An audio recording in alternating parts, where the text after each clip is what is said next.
There's something about this place that doesn't always make headlines, but you feel it when you're here. It's in the quiet ways people show up for each other. It's the neighbor who knows your name, the stranger who holds the door, or the friend who checks in just because.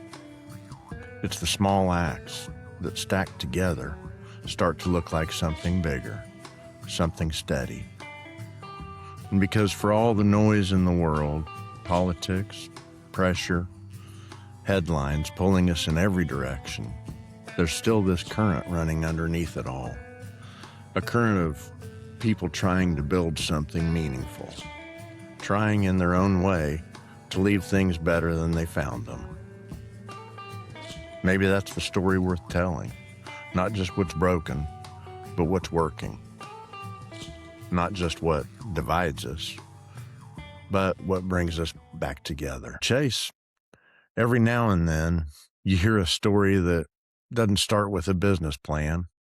It starts with a problem, too obvious to ignore. In this case, it was a pair of shoes, too small. A couple of kids just trying to get through the day. And instead of saying, somebody ought to fix this, Laurie Tilley and Henshaw-Hozhabri just did. They bought the shoes. Then came the bigger question. How many other kids are walking around Tulsa without what they need to show up? That question turned into a network, and that network turned into 3 schools. And today, it's every public school in Tulsa, powered by over 800 volunteers. Project ELF isn't complicated. The model is simple. There's a need, and they fill it. This is a story of friendship, generosity, and what happens when a whole city decides to show up for its kids. Terri and Laurie, welcome to Paris of the Prairie. Thank Thank you. you. Good to Thanks be for here. having us. We're so glad you're here. So, the shoes, could you take us back to that moment, what you saw and why it really stuck with you? Let me take you a little bit before the shoes. It was interesting. I was a stay-at-home mom at the time with 2 young kids, and they were both in elementary school. And Laurie and I had been friends, and we'd get together, every Tuesday night was just kind of our thing to stay in contact and get together for dinner. And something hit me during the week that God wanted Laurie and me to do something together, something, different than what we were doing, just something good together. And I just and I told her about that the next Tuesday, and she said, well, Laurie's Miss Volunteer and does a million things to help our community go. She's like what? What is it? Okay, well, then that very next week, I was up waiting for my kids at their school, and this woman I start talking to, and she worked there. She wasn't a teacher, but I'm not really sure what she did, but I think she kind of oversaw some kids that needed more attention. And she said, she called them her babies. She goes, some of my babies, their shoes are so tight they can hardly, their feet are curled up inside of them. And I was just like, oh my gosh, what? And so Lori and I had dinner that night, and I told her about it. And so then we decided, well, why don't we, buy some shoes for this kiddo? And we did. And then the same lady, when we gave her the shoes, told us about some other needs there. And so we also took care of them. And so that's kind of what got the ball rolling, you might say. And it was just surprising. We were very fortunate. Our kids were at an elementary school that had a very strong PTA, and, mostly parents there who, we thought could, afford to take care of these things. So it kind of got our mind thinking, oh my goodness, how are kids all over town, getting things like shoes and other items, basic needs. Right. Was there any hesitation it sounds like you just kind of decided to jump in and fix it. We did in that case, and then it was just a matter of is this scalable? And, just because you think it's a good idea doesn't mean it's not already happening somewhere. You might not know about it. We didn't know if TPS would like it if we were contacting counselors and social workers. And so Terry had a meeting with TPS, and they're like, "Yeah, we think it's a good idea. Why don't we start with a few schools?" Because we also didn't want to, we had to start small. We didn't know what was going to happen, and so they assigned us 3 schools, and I took one, and Terry took two, and we just started contacting friends saying, "You want to be on this list? We're just going to see how we can help with some needs identified within the school." And that was really important to us. There are services that deal directly with the families, but for us, we wanted it to be this very like stealth, like the Mhm. counselor identifies or the social worker identifies a need, and it just gets delivered. And so there's no fanfare. We've never branded anything. It's just a matter of like, someone's wearing flip flops and it's 30. Let's get them some shoes. That coat's Right. 4 times too big. Let's get them a coat. So the counselor just kind of is very casual. And Terry, you can elaborate on this, but very casual, but like, come on in, let me get you this. And they move on with their day. Right. Awesome. Yeah. Was there like kind of a key moment where you realized, wow, this is something bigger than I could have imagined? Well, I know that, at the time, again, this was not planned. We always tell people, I wish that we had sat down and come up with this grand plan, but it was just kind of happening as we went along. And yeah, I mean, there was the needs in these schools were becoming, we were seeing that there was lots of needs there, and other schools were finding out about us. And in the meantime, friends of ours would say, "Hey, I've got cleaned out my closet and I've got all these things. You want them?" And we're like, "Sure." Well, we didn't have a place for them. So Lori and I were, I mean, stashing things. Her church did it the very first drive, and it was all these school supplies, and we were cubby holing them in our closets and bins, and Oh, the living room takeover.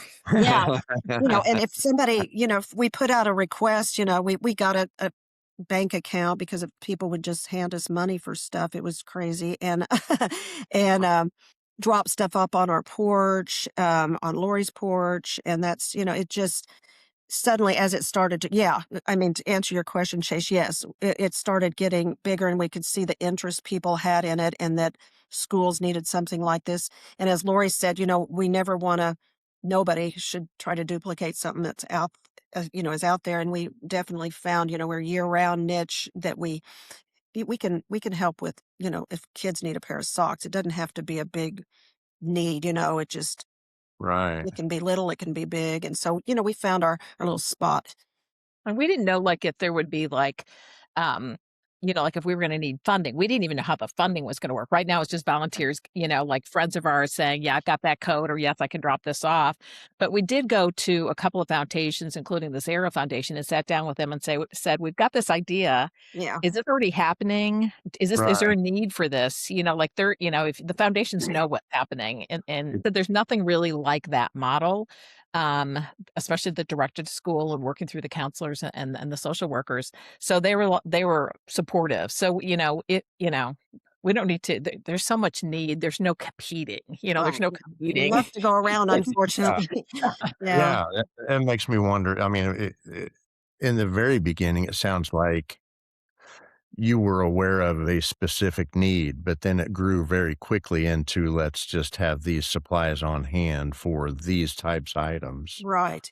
And then I imagine warehousing, or Yeah. just like you said, in your homes and so forth, what Yeah. that all looked It like. it got pretty tough to, dig through bins to try to find, certain size shoe and everything. And Yeah. yeah, it was definitely we didn't know that it was gonna snowball like this, and it was exciting, and the amount of interest from friends and friends of friends, and we would do elf drives once we decided what our name was gonna be. We started with Operation Elf, and it's been like 21 years ago. I don't remember what happened with that. Somebody else had that name, I Yeah, think, and then we they just did. Yeah, Oh, okay. yeah. yeah, and then called our people elves because, we wanted an entity, as Lori said, that is a behind the scenes. It's not about us and just somebody, entities that do good things behind the scenes. Right. Yeah. And we did get eventually space donated, Yeah. and I don't know if we're not supposed to really talk about it because they don't really No, like they don't. sharing that information, but there was someone who stepped forward and said, "We've got space for you," and we've had it ever since, and Yeah. we've That's been awesome. so Oh lucky, my right, gosh. I would Terry? imagine, I mean, that would be just to keep all of this Oh, inventory organized. It's And it's been yeah, wonderful, yeah. well, when Tulsa Public Schools agreed to that first three school trial, did it feel like a turning point? It felt Um, like an experiment. yes, yeah, At that honestly, point, it did. We did yeah, not have an idea of a big picture of that this was gonna grow to be something really big, really. yeah, We just with that first need, we just that was just so eye-opening to us to think, "Oh my gosh," if an it would and it seems so simple. If a kid needs a pair of shoes, it should not or anything else, it just isn't hard. It should not be that hard. right. And And it shouldn't be the thing that keeps them from feeling comfortable to be in an environment to learn. And Like, yeah, separate, yeah, different from their yeah, right. peers. And of yes, course, TPS knew what they were doing. They gave us 3 good schools, and so we were a little spoiled, honestly, in the beginning because we had very invested, engaged principals too. Mhm. oh, And so they were like, "We will get everything out of you we can. That's our job. Like if there's an opportunity to take care of our kids, we'll look at all of the opportunities for that." We ended up doing a lot of things at those first 3 schools. And, not to jump ahead, but, not all schools are created equal and principals and counselors come and go. So one of our biggest challenges is staying in front of the right people with the right message that we're here. It's yes, no red tape.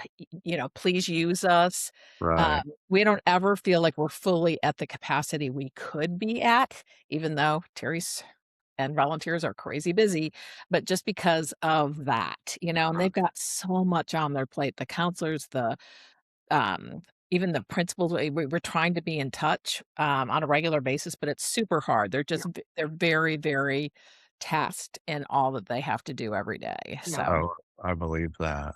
So, y'all have been friends for over 40 years. How has that relationship, yeah, shaped Project Elf? Well, it was at the heart of it, that's just and I mean, I know Laurie so well. As I said, I knew that she would be jump right on, doing what, I had discovered at the school. Yeah, yeah. It's kind of funny because I think in terms of I've known you since third grade, Yep. and nothing but a wonderful person. And then I've Oh, known Laurie for an awfully long time as well professionally. And what a wonderful person she is. Just my working knowledge with, yes. all the work that she sent our way over the years. Always been grateful for that. So Yeah. I can see the two of you team together. What a great team you would be. Because you always been the same. I mean, we don't, it's just, we've wanted to keep it simple. We can get to that. It's grown so much, and so it went from being a more simple, not simple as far as what we do. It's just simple as, engaging our elves and stuff. And it's with so many schools and so much volume going on. But she and I've always had the same focus and the same heart for it, and then I mean, there's never been any kind of, oh no, let's not do that. Let's to get, or anything like that. We've just, Lori, I could be wrong, but I think we've continually been on the same page through the whole thing. Yeah, and luckily, when we started this, Terry was willing to take it on in terms of the leadership, the true leadership as a executive director, because I had a more than a full time job, and it was just kind of like we early on agreed that Terry would take the helm, basically, and so I helped a lot with the board, and I'd help with some of the fundraisers, and we really still get together every single week. And on the agenda is what's going on with Project Elf and what do we need to do at this stage of the school year and what things are working, what could we expand. So we get together every week and we still drink and we still have dinner, which are also key That's the to key. for the evening. Right. Well, it started out as Mhm. swirls we were drinking, and now we've grown up and we're having wine. Yeah, So, nice wine. Yeah. Yes, so yeah. Great. perfect. So, I mean, it sounds like you both bring really unique skills to the table. Um, and I'm just curious, were there moments where your friendship was, or at least felt like the only thing keeping the project going? Nope. I would, it's interesting because I always feel like in all the projects I'm have been involved with, I feel like if God wants something to happen, it's going to happen. And this was just on his list for whatever reason. Yeah. And so we were just kind of the people that were, tapped to do this work.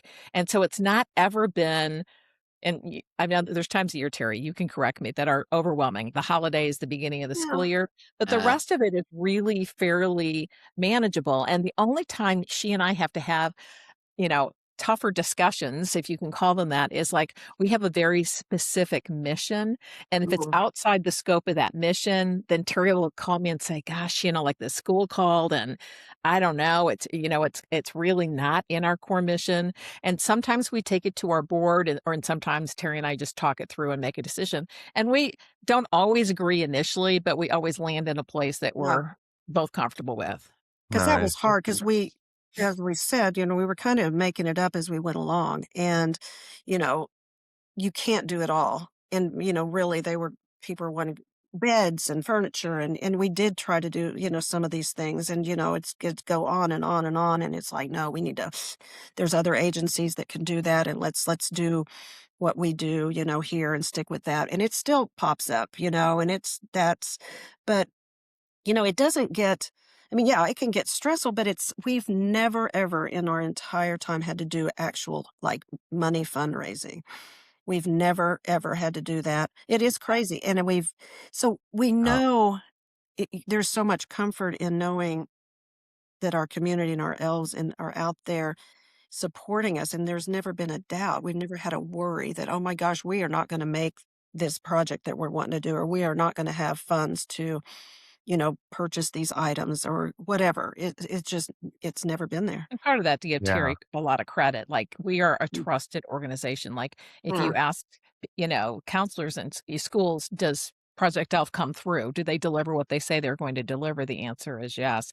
But something else that wasn't a controversy that could have been for the two of us is early on, maybe 2 or 3 years in, for some reason, TPS told, what was the name of the Well, it national? was this I mean, the Tulsa school board decided. Are you talking about uniforms?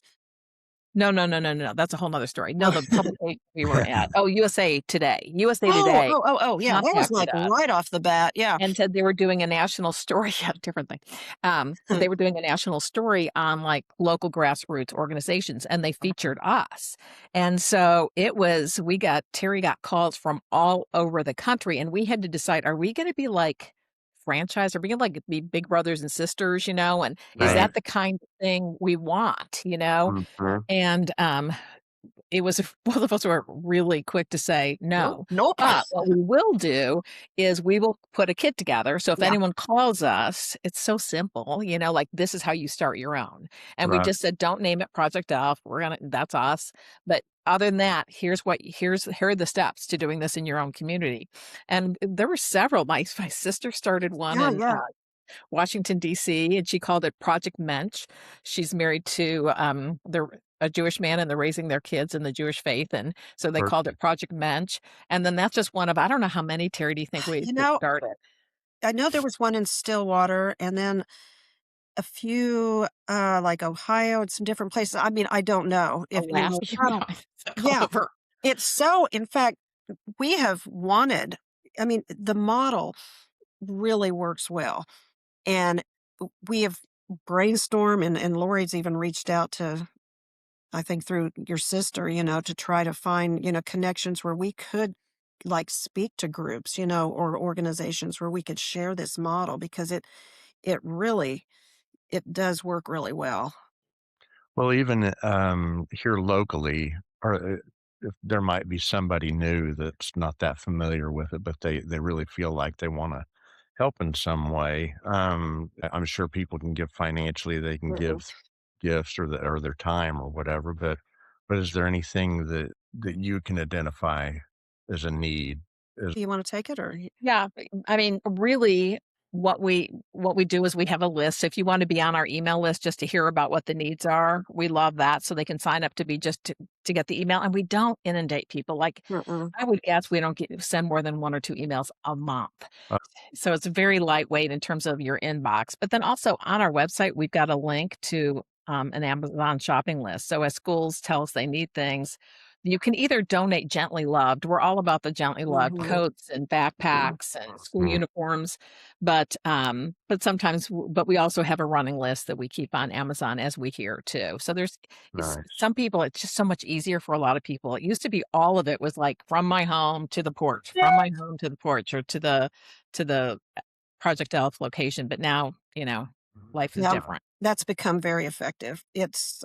It really has, but, I would say, like Lori said, to sign up to receive our letters, and then they can email us anytime personally and just say, "Hey," we have people do that all the time. "We've got a bunch of this, we've got a bunch of that. Is this something you could use?" And then it'll keep up with the updates and then, like she said, see the Amazon list. So that's really the best way to get connected. You mentioned earlier furniture and things like that. I'm sure it would have been easy to get off the rails with all the need, but to Yeah. stay focused and kind of keep everything. What helped you define uh, that area? Shoes, uniforms, hygiene products, things like that. I think it was just, we tried to define basic needs. Obviously, a bed is a basic need, but something we can house there and take care of basic needs for them to be able to be in class comfortably and, emotionally and with a full stomach. I mean, I mentioned the stomach. A lot of kids will get to school. Most schools have free and reduced breakfast and lunch.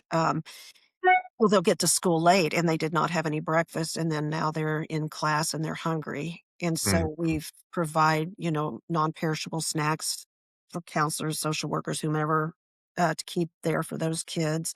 So just the things that will help them succeed in the classroom at school. Uh-huh. So good. it's yeah.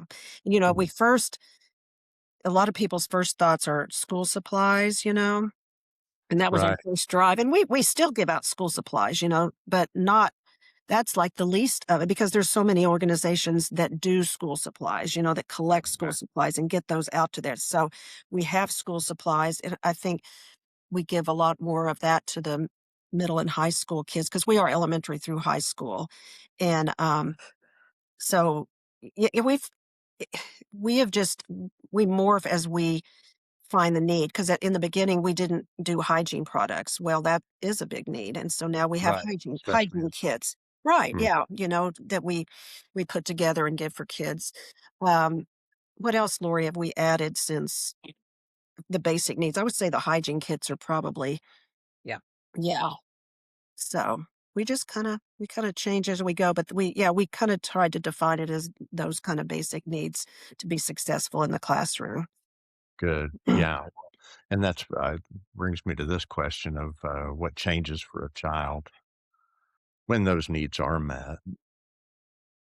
I would say, a lot of this is anecdotally because we hear this from the counselors, like Mhm. if you are, wearing, like we always talk about the little girl with the purple coat, like she did a coat and she walked in and for some reason we don't take orders. So it was just happened like it was a purple coat with glitter. And it was like, she goes, that's my favorite coat. My favorite coat is purple with glitter, or Wow. sparkles. And so, like, it made her day, and so I mean, I think that there's just a comfort and an ease that if like you had said earlier, Brent, like if you're comfortable in that you've got a uniform that fits well and that you're not gonna be cold on the way home and you don't have to carry your books in a bag of like a grocery bag, that Mhm. there's an evening of the playing field that makes you feel like you can ease into your day with more comfort and be more successful in the classroom. So that's what we hear from counselors, I Yeah. would say, Yeah. and One social workers. one that really stuck out to me, and this was years ago, and it just still breaks my heart. I remember she was a little third grade girl, and she was quite overweight. And like we don't see them, but this was told by the counselor that they couldn't find or get clothes that fit her, so she would wear her grandmother's clothes to school. No. And they talked about how, of course, that's not good socially, and Right. that she would just, hang her head was so sad, and when sent that request out, and we do that, we'll add stories, the stories that come in with it. We never divulge anything about the schools or the students or anything, because when that story comes with it, they see what it is that they're helping with and what situations are facing children here. And so sent that out, and oh my gosh, you would not believe the amount of cute clothes this little girl got. And I the bet. counselor emailed back and said, "You should see her walking down the hall." It's just so said just head held That, high, and that's what it's about, just making them feel like they belong and I mean, unfortunately, peer pressure and all the other stuff that goes with that is sad, but it's true. And then that it just, I mean, you cannot learn if you're feeling badly or you're hungry or you don't have everything. So yeah. Absolutely. I mean, that kind of, not to get too off topic, but I mean, that reminds me of, I did a internship during my senior year of college with the Mental Health Association. And a lot of Uh-huh. times I'd be at the Denver house, feeding some unhoused people, helping them with paperwork and trying to get apartment. And this one guy came up to me and was like, I have a job interview tomorrow and I don't have any clothes. I just have sweats. And we went down to the basement and found all the clothes that would fit him. And he kind of broke down in tears and was like, I haven't seen myself look like this really ever. And I found out the next day that he got the job that he was applying for. And Mm. that meant the uh, world, it's just that difference, just giving him yeah. a wardrobe made him a totally different person when he walked Yeah. out. So I'm sure you see that way more than I have, but it's so true. These It, simple it, things we take for granted really, really help Yeah. people feel like humans, you know? Yeah. yeah. And it's an easy fix, and people wanna help. I mean, we have found that, oh my gosh, in the past when we didn't really have inventory, when we'd send out a need, I mean, we'd have so many people say, "I'll take care of that, I'll take care of that," and we're just like, "Ah," we'd have to send out another email and say, it's already been covered before, I mean, we even finished sending Yeah. it out. I mean, it was crazy. Right. It reminds me, we had someone on a few weeks ago that it reminds me of how fragile the social condition is and how easily any of us could find ourselves in that position. Yep, It all starts with this kinds of thing yep, to climb above. And also, Yeah. like, sometimes like, there's emergencies, like, Tara will get a call that mhm, a mom and her kids have had to escape a bad situation, mhm. and that they've left with nothing, that I mean, lots of organizations here for that, but, I mean, I do think that one of the things, you know, is is that we can react quickly and it's with no red tape. There's no paperwork to fill, like, it's not a big bar to get some basic stuff to the kid to the family. Yeah. Wonderful. Yeah, I bet you've got a ton of stories Oh, on yeah. all kinds of Oh, things. yeah. So, Lori, you've said that you feel like lucky conduits of people's generosity. Can you tell us more about that? Yeah, I don't remember that line, but I do love it. Yeah. Way to go. I do love it because it's so true. I feel like, like Tulsa, not telling you guys you're doing this work, you're doing the podcast, so you're talking to generous people and people that are doing amazing work all the time.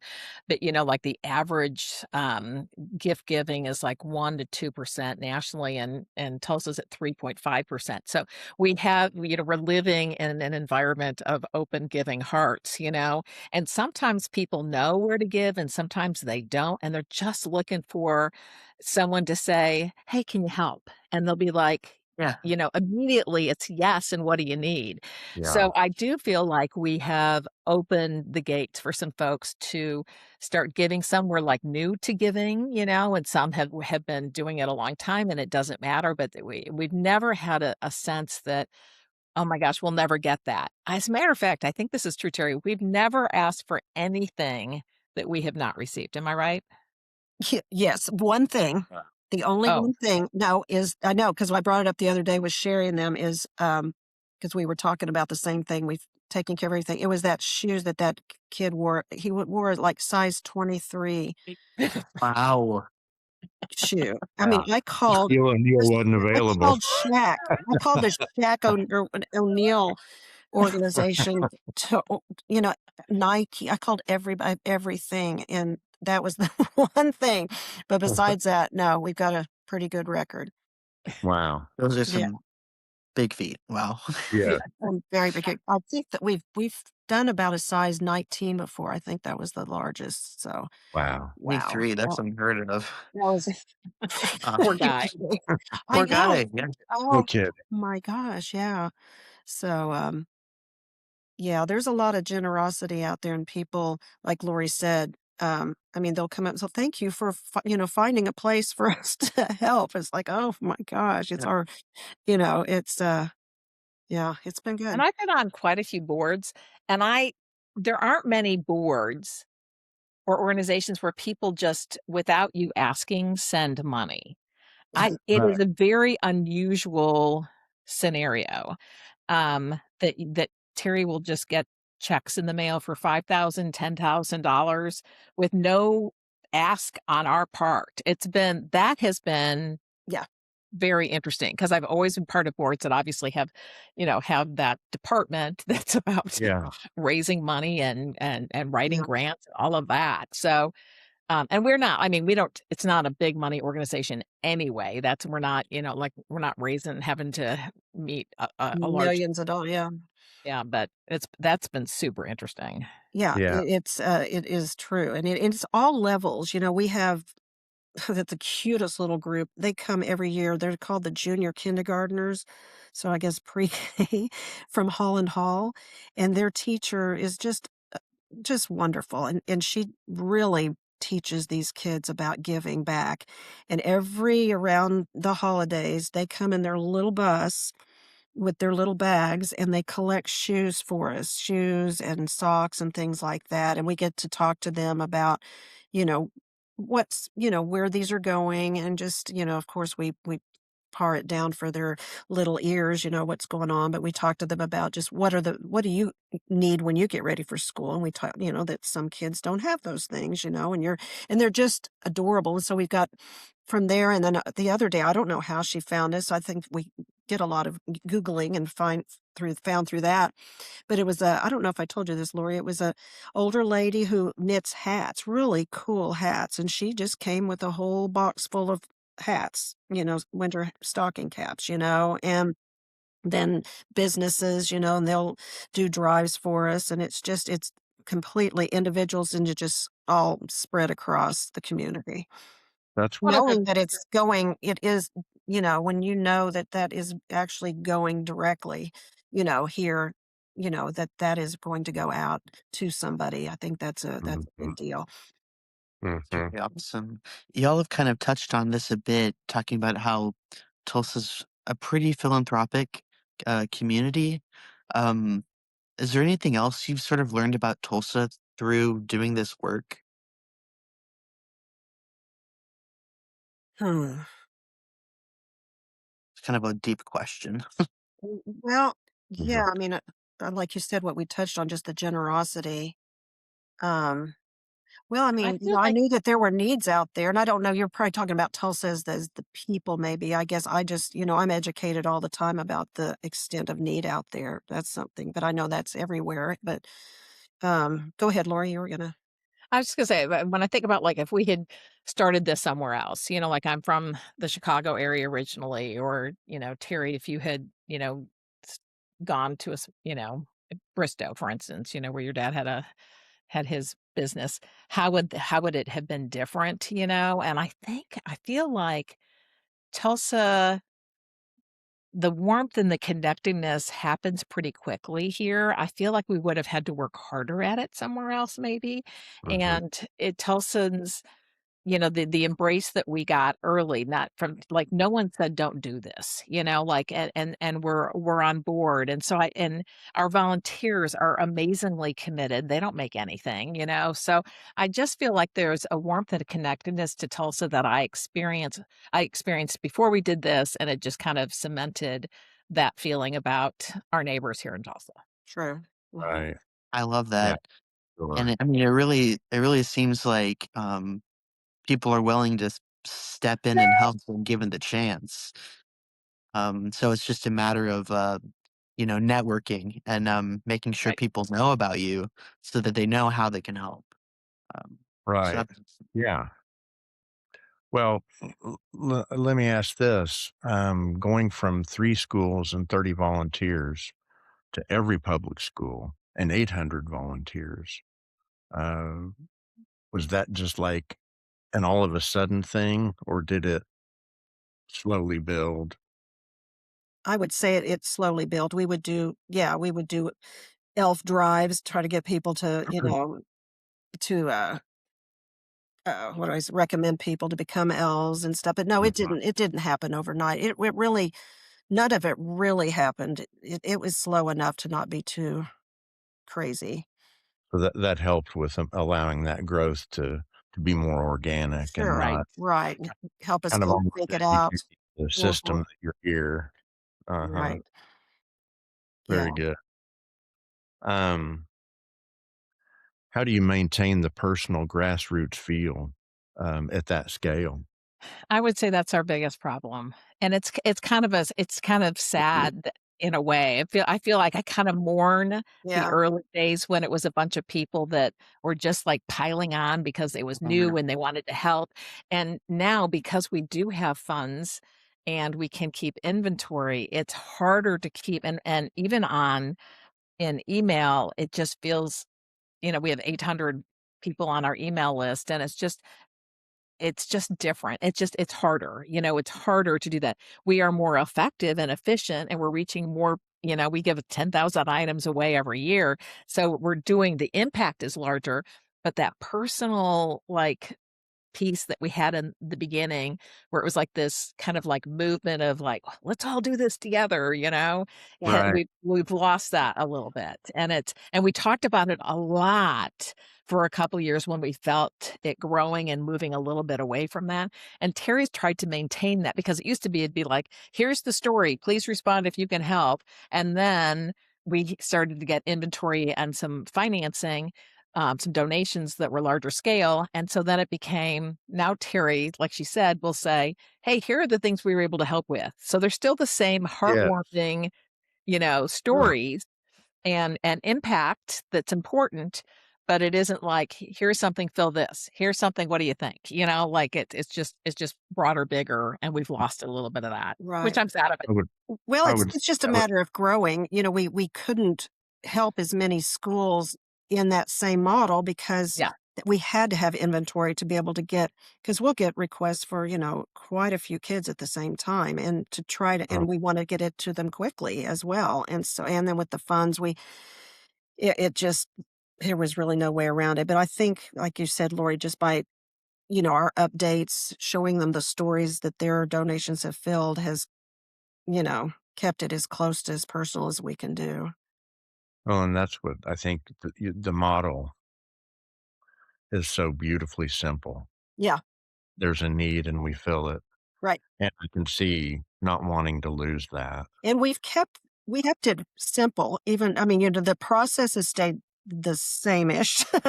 Yeah. It has, but as far as, here's something that's needed and we give it to them, with that part. But yeah, the actual one-on-one person dropping some shoes off at our porch and, so forth.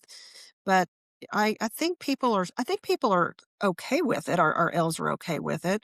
They seem to be, and I think just the Amazon thing has helped. It's still I mean, we don't I mean, anything we put on there gets taken care of, and we get a combination of things dropped off. So, I think it's working.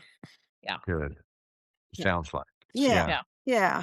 And from a marketing standpoint, like, we don't market ourselves. We don't I mean, it's just not something we want to do or we need to do. But early, I will say, giving David some credit, David Littlefield built the website for us that we still use, which is crazy. We've updated it, but it's basically the same website from 18 years ago or Really something like nice. Yeah. Yeah, and I well, look at it still and I'm like, "Yeah, well, it's good. you know, Yeah, you yeah." got it right from day one. Yeah. Yeah. And, did the logos for us. Candace No, did the logos for us. So yeah, that's held up, but we don't do much with it. Yeah. yeah, the board doesn't say, "Hey, it's 2026, we need a new No, look. we have a Yeah. board meeting tonight, so who knows? Somebody may say. I hope I didn't plant a bomb Uh-oh. there. Right. It needs to be more aesthetically pleasing to the Yeah. eyes. Well, this is kind of a question for both of you. But when things get overwhelming in this work that you're doing, what really keeps you grounded? That's a question for you, Terry. You're the one that gets the Well, weight. yeah, we have some amazing volunteers, and we have a part-time, assistant that is my assistant, who runs the office over there and helps with filling the requests. And then we have a volunteer who used to be on our board, but she's volunteers there regularly. And I mean, we have a really good team. So I can't say. In the past, yes, it used to get a pretty overwhelming when our volunteers were kind of hit and miss and not permanent ones and didn't have the assistant. I would get a little crazy when it Yeah. would be around the holidays or just start of school and stuff. But I would say, just again going back to we stay grounded because we know we are so blessed with all that is given to us that that fear is gone, so we are not in fear of not being able to fill it. It's a matter of getting it done. And then with the great crew and team we have right now, it's I would say it's doesn't get really overwhelming like it used It's, to. it sounds like just through Yeah, experience, yeah. you trust the system. Yep, we have Yeah. honed it and really worked on making filling the request very easy, the things organized very well to do that, and the system's working really well, I believe. I will say, earlier you asked, it's not the same question, like, is there anything else we've added? One of the things that has happened in the last year and a half, I think, Terry, is we asked Moises Acevera, who's the president of the Tulsa Public Schools Foundation, to be on our board, and he said yes, which was lovely of him. And so because we wanted a tighter connection with TPS if we could, Yeah. and we found that we had some funds and we asked him like what is not getting funded at the school level that would make sense in terms of what we do in partnership. And he said that often they can find a bus to take them to the zoo or where, this Well, Discovery Lab, but yeah. they can't pay the entrance fee. So we went to our board and said, "Do you feel like could we make this part of what we do?" Because schools that have the opportunity financially to do that with their parent, foundation, whatever those are called, boards, but PTA or whatever, yeah. PTA boards and stuff, and some schools don't have that. And so we felt it was still part of leveling the playing field and providing a good school Yeah. experience. So we've been doing quite a bit of that, which has really felt good that Yeah. when we do have extra funds, there's a way to funnel it into something that's productive and healthy, good for the kids. And Yeah. Yeah, I Beautiful. was so naive, as a first parent or first-time parent, with my kids in school. Again, great PTA, had all these field trips, all these science enrichment and da da da in the school, and I didn't know that this wasn't everywhere. I didn't realize that, Right. and that was shocking to me. I was like, "Oh my gosh." So we did feel like this is majorly leveling the playing field for these kids to get these experiences. So I that's bet. that's been a lot of fun getting to do that. Perfect. Yeah. Yeah, it's you shared briefly about some kids that, from early on that really stick with you.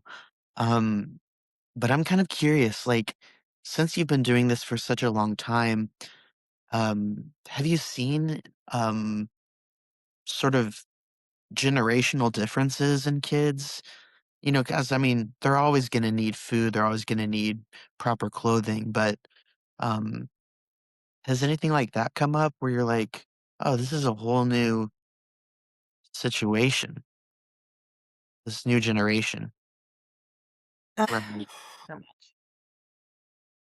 I, honestly, Chase, I don't know unless we could look at some of our past stats and kind of see if there's been a change in things. I think that we could see things getting more, like, expensive, and, I mean, things are already. I mean, I've Right. been ordering shoes and for the kids, and, we really are try to spend our money wisely and, and find good deals on stuff, and, we used to I'd say 5 or years ago, we could get kids little shoes for just right around probably $10, a decent little pair of shoes, and they're like 30. Wow. Yeah, over 30. I mean, I'm starting to see the impact of stuff, That's a good raises point. and Mhm. prices, and Right. so I think that could cause to see something, but I don't really see some something that really stands out to me as something different. And I guess that makes sense because no matter what generation you're in, if you're a kid, you need, the basic Yeah. necessities in order to just be a kid, So, Right. so that Right. makes sense. Yeah. Yeah. Yeah. And something we're doing right now, we're putting together is, um, again, back, when we're kids, we're like, yay, it's summer break, we're going on vacations, blah, blah, blah. Well, a lot of these kids are like, oh my gosh, I'm not going to have maybe breakfast and lunch some days and not see my friends, don't have anything to do. And so each summer for I don't know how many years back we have in each week we select 5 different elementary schools, and they have them choose a designated amount of kids that would benefit from going home the last day of school with a little string backpack full of some safe, fun, activities for them to have over the summer. So we're putting those together right now. Really nice comprehensive kit of fun things for them, and we do something similar over the holidays too. Because these kids are not, most of them are not looking forward to break. They want to be in school. Yeah. Right. They're safe, safety, food, you know, shelter. Yeah, it's Activity different. and Different. just everything. Well, for folks that are listening, who feel the tug to get involved, what what would you tell them? I mean, obviously your website, but things like that. How can they get involved?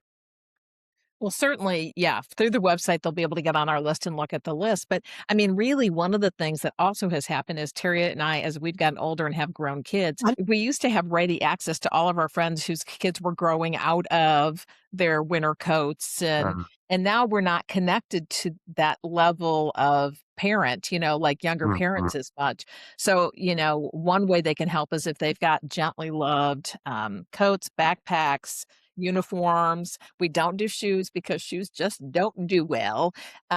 We buy new shoes, but everything else, pretty much, if it's gently loved and they want to hold on to it, we can give them a place where they could drop it off. We have runners that could get it. I mean, we just, so that could be something that we'd love to get more connected to parents who are in grade schools now. And we do kindergarten all the way through high school.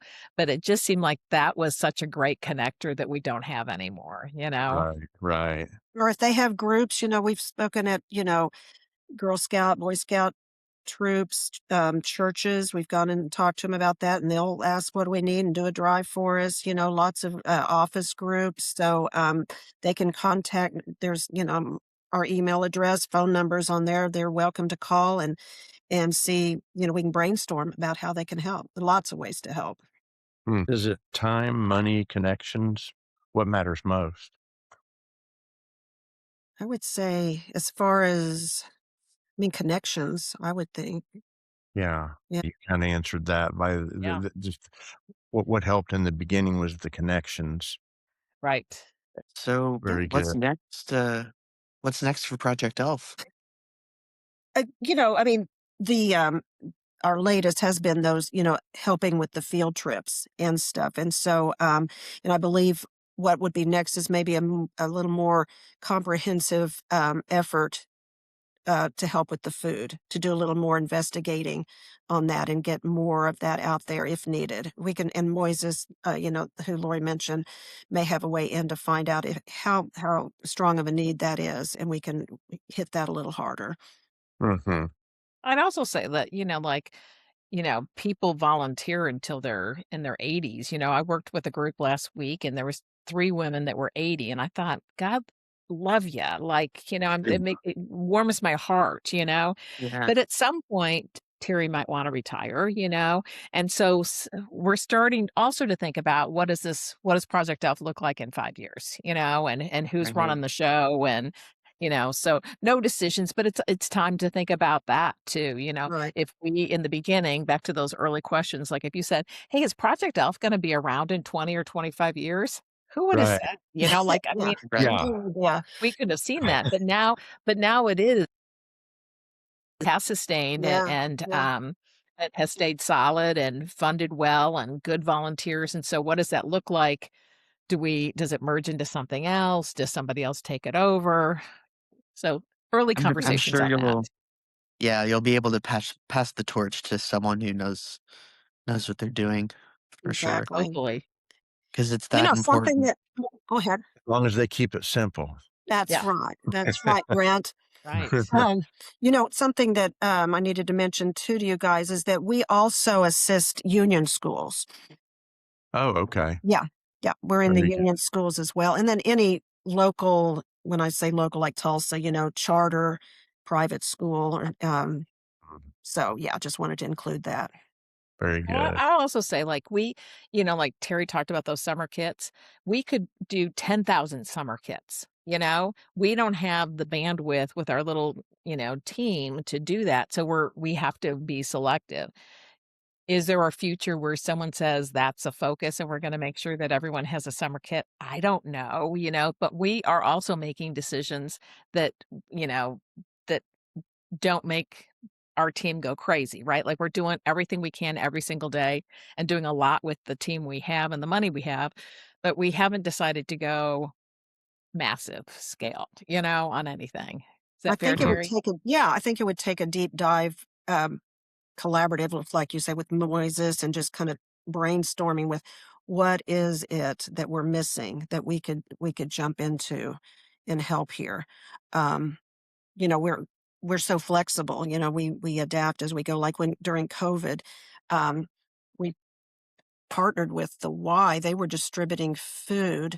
Forget who, I don't remember who dropped the food off, but families could come by there and pick up food. And so we put together stuff for kids to have. That's kind of where this summer kit thing started, I think, is during COVID. We said, here's, and so Yeah. we when they'd go pick up their food at the Y, they'd also get kits with them for their kids to have something to do at home.